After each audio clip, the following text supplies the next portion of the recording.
வழக்கமாக ஆளுக்கு முதல்ல கிளம்பி ரெடியாக இருப்பா. நான் விட்டுட்டு போயிடக்கூடாதுன்னு கண்ணும் கருத்துமா இருப்பா. இன்னைக்கு இவ்வளோ ரிலாக்ஸாக இருக்காளே, என்ன விஷயமா இருக்கும்?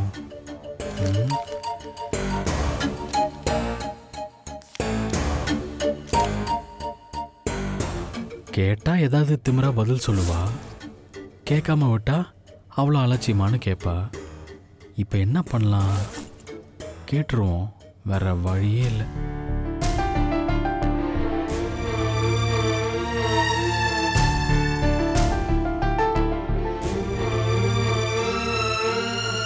நீ ஆஃபீஸ்க்கு வரலையா? இல்ல, நான் வரல. அப்பாடா, நிம்மதி. இந்த பிசாசோட தொந்தரவு இல்லாம இன்னைக்கு ஃப்ரீயா வேலை செய்யலாம். ஓகே, பாய். ம்.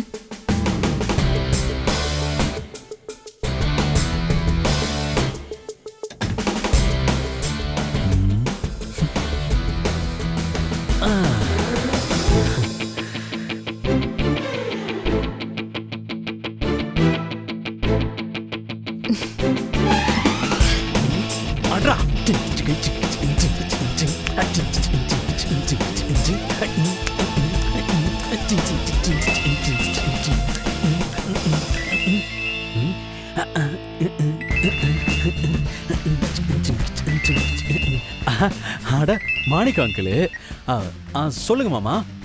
மாப்ள, நல்லா இருக்கீங்களா? இன்னைக்கு நீங்க ஆபீஸ்க்கு வர வேணாம், லீவ் எடுத்துக்கோங்க. என்ன அங்கிள் சொல்றீங்க? ஆமா மாப்ள, ஸ்வேதாவை கூப்பிட்டுக்கிட்டு உங்களுக்கு பிடிச்ச இடத்துக்கு அவுட்டிங் போங்க, சரிங்களா? அங்கிள், இப்படி கவுத்துட்டீங்களே அங்கிள், இதுக்கு பேசாம எனக்கு விஷம் வச்சு கொண்டிருக்கலாம். இல்ல அங்கிள், இன்னைக்கு அந்த கிளைண்ட் வரதா சொல்லியிருந்தீங்களே. கிளைண்ட் தானே மாப்ள, அவரை நான் பாத்துக்கிறேன். வாரம் ஃபுல்லா ஆபீஸ்க்கே வந்துட்டு இருந்தா புது மாப்பிளைக்கு என்ஜாய்மெண்ட் வேணா? அப்புறம் பத்மா ஃபோன் பண்ணி சொல்லிட்டா, மாப்பிளைய நீங்க இன்னைக்கு ஆபீஸுக்கு கூப்பிட கூடாதுன்னு. அதனால ஸ்வேதாவை கூப்பிட்டுக்கிட்டு ஜாலியா இன்னைக்கு டேவை என்ஜாய் பண்ணுங்க, ஓகே? இல்ல, இப்படி திடீர்னு சொன்னீங்கன்னா எப்படி அங்கிள்? இல்லைங்களே மாப்ள, காலையிலே பத்மா ஃபோன் பண்ணி ஸ்வேதாக்கு சொல்லிட்டாலே. ஸ்வேதா அவங்க கிட்ட சொல்லலையா? ஓஹோ, அதுக்கு தான் கிளம்பாம இருந்தியா? அவ மறுபடியும் தூங்கிட்டா அங்கிள். இப்போ கூட தூங்கிட்டு தான் இருக்கா, அதான் சொல்லல போல. சரி சரி. மாப்ள, நீங்க 2 நாளைக்கு லீவ் எடுத்துக்கோங்க. நான் ஃபோன் பண்ணி சொன்னதுக்கு அப்புறம் நீங்க ஆபீஸ்க்கு வந்தா போதும், சரிங்களா? 2 நாள் அங்கிள். அங்கிள்,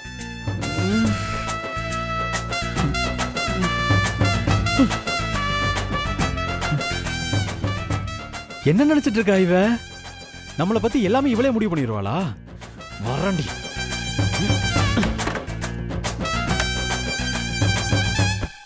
ஸ்வேதா, இன்னைக்கு லீவுங்கிறத நீங்களா பேசி முடிவு பண்ணிப்பீங்களா? என்ன ஒரு வார்த்தை கேட்க மாட்டீங்களா? உன்னதுக்கு கேட்கணும்? இன்னைக்கு எனக்கு பர்சனல் வேலை இருந்துச்சு, என் ஃப்ரெண்ட்ஸ் எல்லாம் மீட் பண்ண வேண்டியது இருந்துச்சு. அதான் அம்மா இந்த ஐடியாவை சொல்லவும் சரின்னு சொல்லிட்டேன். உனக்கு பர்சனலா வேலை இருந்துச்சுன்னா நீ லீவ் எடுத்துக்கோ. எதுக்கு எனக்கும் சேர்த்து லீவ் சொல்ற? என் விஷயத்தை முடிவு பண்றதுக்கு நீ யாரு? நான் வராம இருந்தா நீ எப்படியும் வேலை பார்க்க போறது இல்ல. என் அப்பாவை ஏமாத்திட்டு எங்கேயாச்சும் ஊர் சுத்த தான் போற.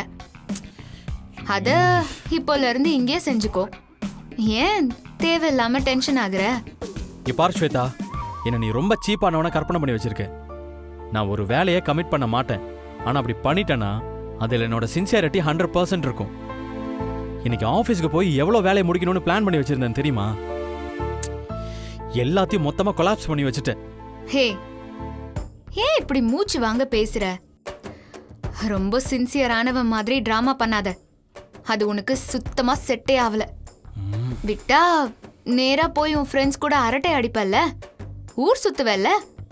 2 நாள் அப்படி சுத்திக்கோ, அதுக்கப்புறம் வேலைக்கு போய் பாத்துக்கலாம். என்ன ஆபீசர், நானே ரொம்ப ஃபீல் பண்ணல, நீங்க என்ன இவ்ளோ ஃபீல் பண்றீங்க?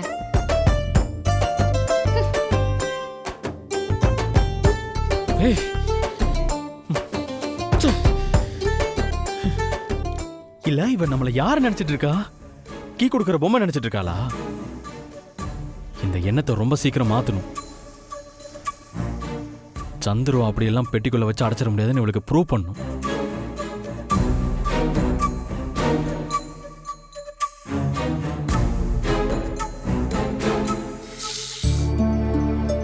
பொன்னி, ஏன் பொன்னி, வீட்டு பிரச்சனை எல்லாம் சரியாயிடுச்சா?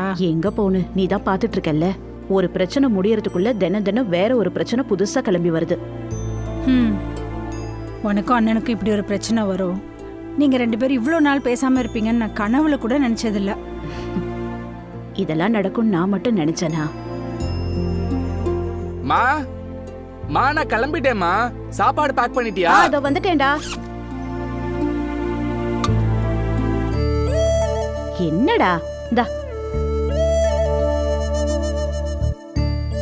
இனிமே டெய்லி லஞ்ச் கொடுத்துருங்கம்மா. முன்ன மாதிரி வெளியில சாப்பிடுன்னு நினைக்காதீங்க. முன்னாடி வாங்கிட்டு இருந்த சம்பளத்துக்கு 3 நேரம் வெளியில சாப்பிட்டாலும் லட்சாதிபதியாவே இருப்பேன். இப்போ ஒரு நேரம் வெளில சாப்பிட்டாலும் ரோட்டுக்கு வந்துருவேன். அவ்வளோ கம்மியான சம்பளம் எனக்கு. டே டே டே, உன்னை வேலைக்கு போன்னு தான் சொன்னேனே தவிர அதே சம்பளத்துல வாழணும்னு சொல்லல. உனக்கு எப்போ என்ன பணம் தேவைன்னாலும் நான் தரேன். இல்லம்மா, மனுஷன்னா ஒரு வைராக்கியம் வேணும். நானும் என் ஒய்ஃபும் நான் என்ன சம்பாதிக்கிறேனோ அதுக்குள்ள வாழணும்னு முடிவு பண்ணியிருக்கோம்மா. சம்பளம் பத்தல, பொண்டாட்டியை வச்சு வாழ முடியாதுன்னு சொன்னாதான் தப்பு. வாங்குற சம்பளத்தை வச்சு பொண்டாட்டியை காப்பாத்தணும்னு முடிவு பண்ணிருக்கல சூர்யா, நிச்சயம் நல்லா இருப்படா. அம்மா, நான் சந்துரோட சைக்கிள் எடுத்துட்டு போறேன், அவனை தேட வேணான்னு சொல்லு. ஏன் சூர்யா, உனக்கு தான் பைக் இருக்குல்ல, அதை எடுத்துட்டு போலாம்ல. மா என்னம்மா, பெட்ரோல் விலை 100 ரூபா விக்குதுமா. நான் வாங்குற சம்பளத்துக்கு டெய்லி 100 ரூபாய்க்கு பெட்ரோல் போட்டா 3000 டே, போயிடுமா. டே, என்னடா இப்படி எல்லாம் யோசிப்பியா என்ன? உனக்கு என்ன, பெட்ரோல் போடுறதுக்கு நான் காசு கொடுக்கறேன், பெட்ரோல் போட்டுக்கோ. மா, என்னை என் சொந்த கால்ல நிக்க விடுங்கம்மா. விடு பொன்னி, அவன் ஏதோ நல்ல விஷயத்துக்கு தானே ஆசைப்படுறான், எடுத்துட்டு போட்டோம். சரி, போயிட்டு வா. சரி சரிம்மா, நான் வரேன். பவுனம்மா வரேன். சரிப்பா. பாய்மா.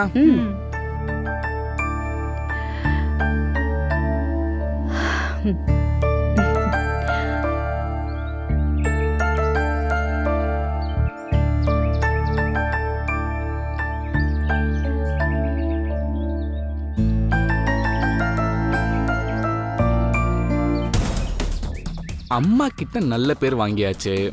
இப்படியே சைக்கிள் எடுத்துட்டு போய் பக்கத்து தெருவில் இருக்க பாஸ்கர் வீட்டில் சைக்கிளை விட்டுட்டு அவனை கார்ல டிராப் பண்ண சொல்ல வேண்டியதுதான்.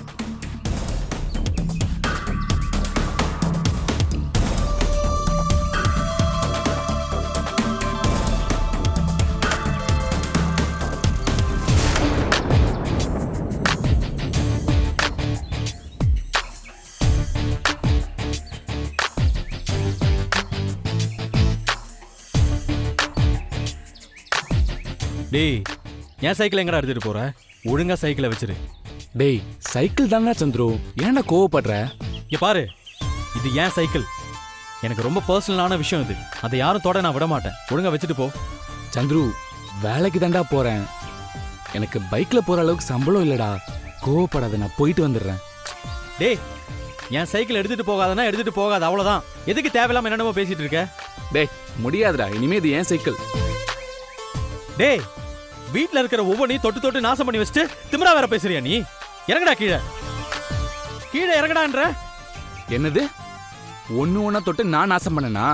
என்னடா நாசம் பண்ண? என்ன நாசம் பண்ணன்னு கேக்குறேன். டேய், உன்னால தாண்ட வீட்ல நடக்கிற எல்லா பிரச்சனையும். பவித்ரவ காதலிக்கிற விஷயத்த நீ அப்பவே வீட்ல சொல்லியிருந்தேனா பிரச்சனையே வந்திருக்காதுடா. இப்ப பாரு, உன்னால தேவையில்லாம என் தலையில ஒருத்தைய கட்டி வச்சு அவ டெய்லி என்ன சாவடிச்சிட்டு இருக்காடா. உனக்கு ஸ்வேதா வேண்டாடா, நீ அப்பவே சொல்லிருக்க வேண்டியதுனடா. நீ ஒரு கம்பெனில எம்டியா உட்காரலாம்னு பிளான் பண்ணி உட்கார்ந்துட்டு இப்ப ஏன் மேல பழி போடுறியா? உனக்கு கிடைச்ச இந்த வாழ்க்கை என்னால கிடைச்சது தாண்டா. யாரா யாரா பிளான் பண்ணுது? பிளான் பண்ணி காய் நகர்த்துறது, ஏமாத்துறது, மோசடி பண்றது, இதெல்லாம் ஓம் புத்திடா. டேய், சைக்கிள் இருந்து இறங்குடா, இறங்குடா, இறங்குன்றல. டேய், அண்ணன் கூட பார்க்காம சட்டையை பிடிக்கிறியா? டேய், எல்லாம் என் அண்ணனே கிடையாதுடா, என் எனிமிடா. யார பார்த்து எனிமின்னு சொல்ற? நீதானே என் எனிமி. தேவையில்லாம மூவ் பண்ணிட்டு நீதாடா. நீதானே என் சட்டையை பிடிச்ச. டேய், யார் என் சைக்கிள் மேல கை வச்சாலும் நான் அப்படியே பேசுவேன். உனக்கு மட்டும் எழுதி கொடுத்துருக்காங்களா? டேய், என் வாழ்க்கை போனதே உன்னாலதான்டா. உன்ன என்னடா பண்ணுவ? டேய், விடுடா.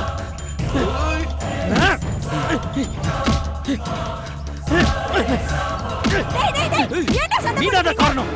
நீதான் காரணம். நீதான் காரணம். நீதான் எல்லாத்துக்கும் காரணம். நீதான்டா எல்லாத்துக்கும் காரணம். எப்போ தெரியும் உனக்கு நான் நல்ல அவசரம் காட்டி கொடுத்தேன். நீதான்டா எல்லாத்துக்கும் காரணம். சீன் போடுற. ஆமாண்டா. பொன்னி, இங்க வந்து பாரு சந்துவும் சூர்யாவும் அடிச்சுக்கிட்டு நிக்கறாங்க. வாசிக்கிறோம். டேய் விடுங்கடா. டேய் சொன்னா கேளுங்கடா. நீதான்டா காரணம். சீக்கிரம் வா. என்ன பண்ணிட்டு என்ன பண்ணுது? என்னடா? என்ன பண்ணுது? விட மாட்டேன்டா. சட்டில முதல்ல கையிடா. எட்றாங்கல்ல. விடுங்க சொல்றல. என்ன நினைச்சிட்டு இருக்கீங்க மனசுல? ஆ? வாசல்ல நின்னு அசிங்கமா சண்டை போட்டுட்டு இருக்கீங்க. என்ன பிரச்சனை உங்க ரெண்டு பேருக்கும்? மா, இந்த சைக்கிள் சாரோட சைக்கிளா? இத நான் எடுத்துட்டு போக கூடாதா?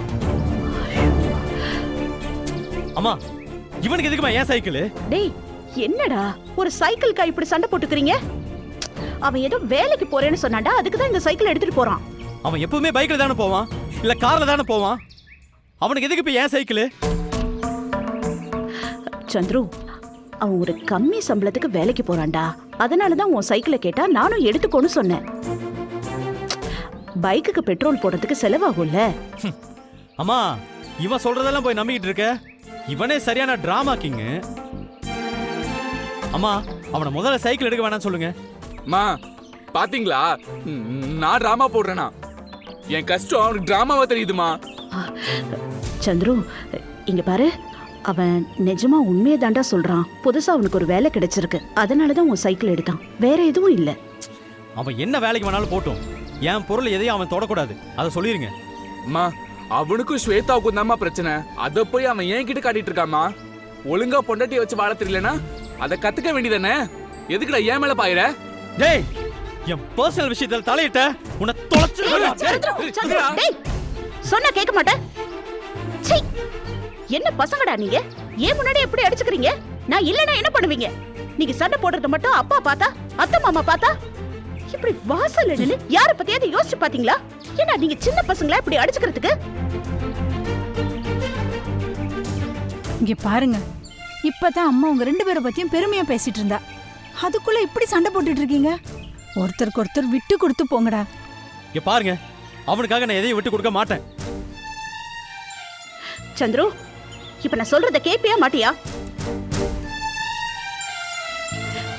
டேய், புரிஞ்சுக்கோடா. அவனே ஏதோ திருந்தி இப்பதான் ஒரு வேலையை தேடி இருக்கான். ஏதோ மனசு மாறி நல்லது பண்ணிட்டு இருக்கான். இத பாரு, அவன் ஒழுங்கா இருக்கான்னு தெரிஞ்சாதான் அப்பாவும் சந்தோஷமா இந்த வீட்ல இருப்பாரு. இந்த வீடும் நார்மல் ஆகும். நீங்க ரெண்டு பேரும் நல்லா இருக்கணும், இந்த வீடு பழைய மாதிரி மாறணும்னு நான் வேண்டாத சாமியே இல்ல. நீங்க என்னடான்னா இப்படி வீட்டுக்கு வெளியில நின்னு அடிச்சுக்கிறீங்க. போங்கடா. இப்ப என்ன, உனக்கு சைக்கிள் தானே பிரச்சனை? அவன் அந்த சைக்கிளை எடுக்க கூடாது, அவ்வளவுதானே? நாளைக்கு அவனுக்கு நான் வேற ஒரு சைக்கிள் வாங்கி கொடுத்துக்கிறேன். அது வரைக்கும் அவன் இன்னைக்கு மட்டும் இந்த சைக்கிளை யூஸ் பண்ணிக்கிட்டோம், போதுமா? அவனுக்காகவோ அவன் சொல்ற கதைக்காகவோ விடல, உங்களுக்காக விடுறேன். சரி சரி சூர்யா, நீ சைக்கிள் எடுத்துட்டு ஆபீஸ் கிளம்பு.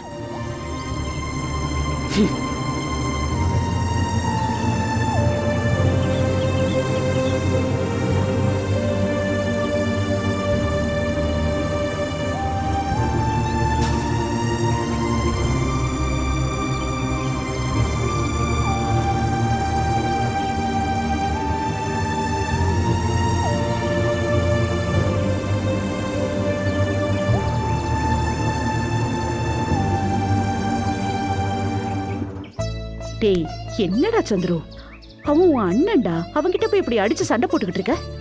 என்ன ஆச்சு உனக்கு? சரி வா, உள்ள போலாம். அம்மா வேண்டாமா, எனக்கு இந்த வீடே நரகமா இருக்கு. நான் வெளியே போயிட்டு வரேன். டேய், என்னடா உனக்கும் ஸ்வேதாக்கும் ஏதாவது பிரச்சனையா? ஏண்டா, எதுவா இருந்தாலும் கொஞ்சம் அட்ஜஸ்ட் பண்ணி போணும். அம்மா தயவு செஞ்சு மறுபடியும் அட்வைஸ் பண்ண ஆரம்பிச்சிடாதம்மா. இந்த பிரச்சனையெல்லாம் நான் விட்டு கொடுத்து போற நிலைமையில இல்ல. நான் போறேன், நான் வந்து உங்ககிட்ட பேசுறேன். டேய்,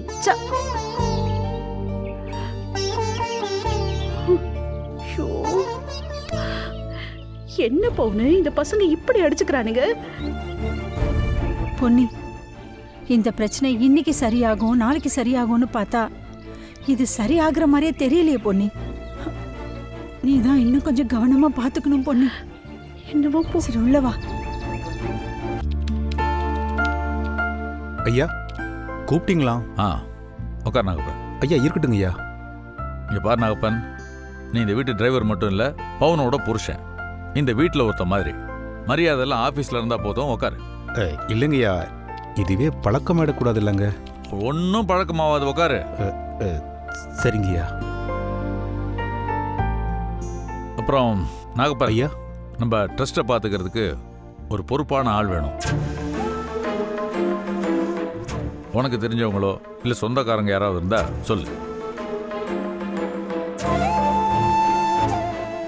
ஐயா எந்த மாதிரி ஆளுங்க ஐயா வேணும்? எந்த மாதிரினா படித்தவங்களா இருக்கணும், தன்மையான ஆளாக இருக்கணும், ரொம்ப முக்கியமாக நம்பிக்கையான ஆளாக இருக்கணும். ஏன்னா இதெல்லாம் பணம் புழங்குற இடம். அதனால சின்ன தப்பு நடந்தால் கூட பெரிய கெட்ட பேர் வந்துடும்.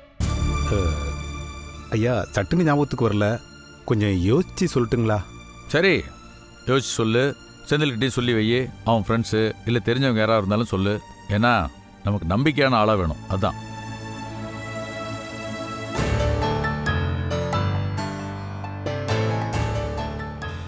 சரிங்கய்யா, சீக்கிரமாக பார்த்து சொல்கிறேங்கய்யா. சரி, வரேங்கய்யா. ம்.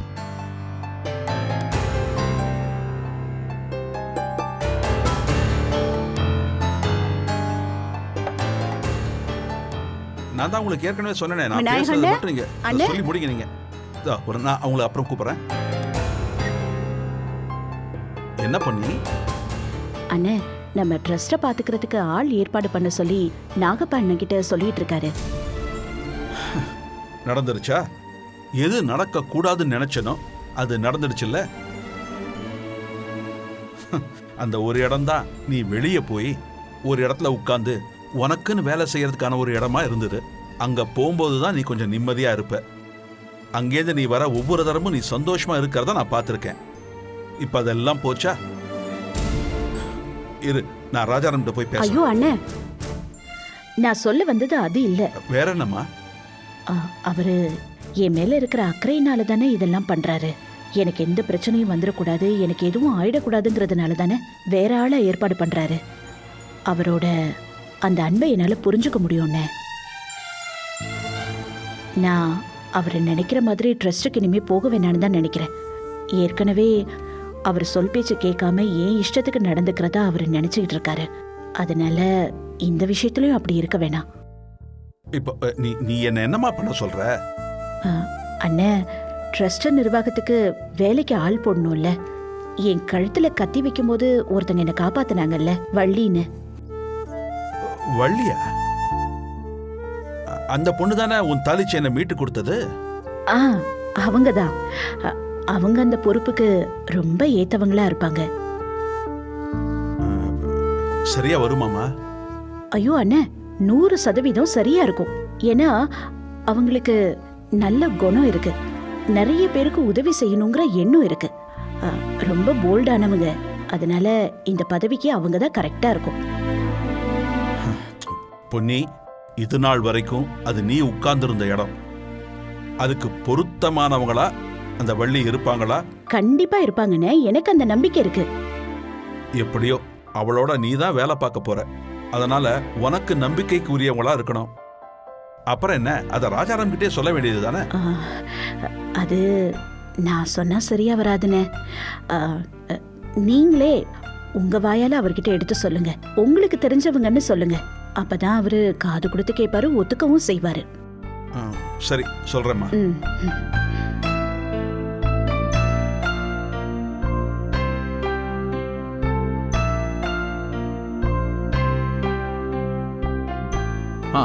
சொல்லுங்க மாமா. ராஜாராம், அந்த ட்ரஸ்ட் நிர்வாகத்துக்கு ஆள் போடுற சமாச்சாரம் நீங்க சொல்ற எதை வேணாலும் நான் கேட்பேன். ஆனா இந்த விஷயத்துல மட்டும் தலையிடாதீங்க. ராஜாராம், இப்ப நான் என்ன கேட்டுன்னு இவ்வளவு கோவப்படுற?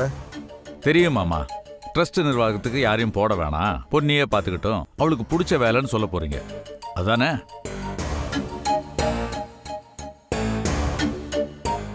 இங்க பாருங்க மாமா, இனிமே பொண்ணி அங்க அனுப்புறதா இல்ல.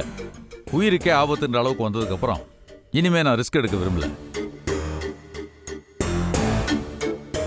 புருஷனும் பொண்டாட்டியும் இவ்வளவு அன்பானவங்களா? புருஷனுக்கு பொண்டாட்டி மேல இருக்கிற அக்கறையும் பொண்டாட்டிக்கு புருஷன் மேல இருக்கிற அக்கறையும் நினைச்சாலே சிலிர்ப்பா இருக்குப்பா. ஏமாம்மா இப்போ உங்களுக்கு என்ன வேணும்? உன் பொண்டாட்டியும் நான் ட்ரஸ்டுக்கு போகல, அவருக்கு பிடிக்காததை நான் பண்ணவே மாட்டேன்னு சொல்லிட்டா. ஓ ஆனா இன்னொரு விஷயம் சொன்னா, வள்ளின்னு ஒரு லேடி சமீபமா பொன்னிக்கு அப்படி கூடமாட ஹெல்ப் பண்ணிட்டு இருக்கிறவங்க, அவங்க இந்த வேலைக்கு பொருத்தமா இருப்பாங்க அப்படின்னு பொன்னி நினைக்கிறா. எனக்கும் அவங்கள தெரியும், நல்ல லேடி தான். ஓ அவங்கள இந்த போஸ்டிங்ல போட்டா கொஞ்சம் நல்லா இருக்கும்னு நினைக்கிறேன். உங்களுக்கு அவங்க மேல நம்பிக்கை இருக்குல்ல? நம்பிக்கை இருக்குப்பா. பொன்னிக்கும் அவங்க சரியா இருப்பாங்கன்னு படுதில்ல? ரொம்ப சரியா இருப்பான்னு நம்புறா. அப்புறம் என்ன, அவங்களே அப்பாயின் பண்ணிடுங்க. சரிப்பா. ஆ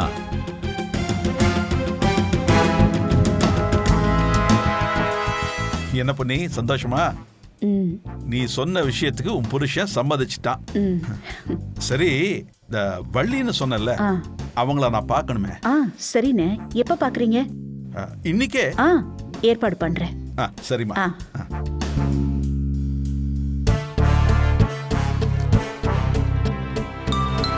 ஏய், இங்க பாருடி, பொண்ணுகிட்ட இருந்து போன் வருது. அம்மா, உன் பக்கம் அதிர்ஷ்ட காத்தடிக்குதுன்னு நினைக்கிறேன். எடுத்து பேசு. இரு. மேடம், நல்லா இருக்கீங்களா? நான் நல்லா இருக்கேன் வள்ளி. நீங்க எப்படி இருக்கீங்க? நல்லா இருக்கேன் மேடம். என்ன விஷயம் மேடம்? வள்ளி, நான் உங்களை முதல்ல எங்க பார்த்தேன்? அங்காள பரமேஸ்வரி கோயில்ல பாத்தீங்க. அந்த அங்காள பரமேஸ்வரி தான் உங்களை எனக்கு அடையாளம் காட்டியிருக்கான்னு நான் நம்புறேன். என்ன சொல்றீங்க? பெரிய பெரிய வார்த்தையெல்லாம் சொல்றீங்க. பெரிய வார்த்தையெல்லாம் இல்ல வள்ளி, நீங்க இத்தனை நாள் கஷ்டப்பட்டு 4 பேருக்கு ஏதாவது உதவி செய்யணுங்கிற நல்ல மனசோட டொனேஷன்லாம் பண்ணிட்டு இருந்தீங்கல்ல? ஆமா. அந்த மாதிரி கஷ்டப்படாம இப்போ ஒரே இடத்துல இருந்து 10 பேருக்கு உதவி செய்ய போறீங்க. என்ன மேடம் சொல்றீங்க? அது எப்படி முடியும்? உங்ககிட்ட பரம்பரை சொத்து இருக்கு, அதை ட்ரஸ்டா ஃபார்ம் பண்ணி வச்சிருக்கீங்க. நான் எப்படி பண்ண முடியும்? வள்ளி, அந்த நிர்வாகமே உங்க கைக்கு வரப்போகுதுன்னு சொன்னா நீங்க நம்புவீங்களா?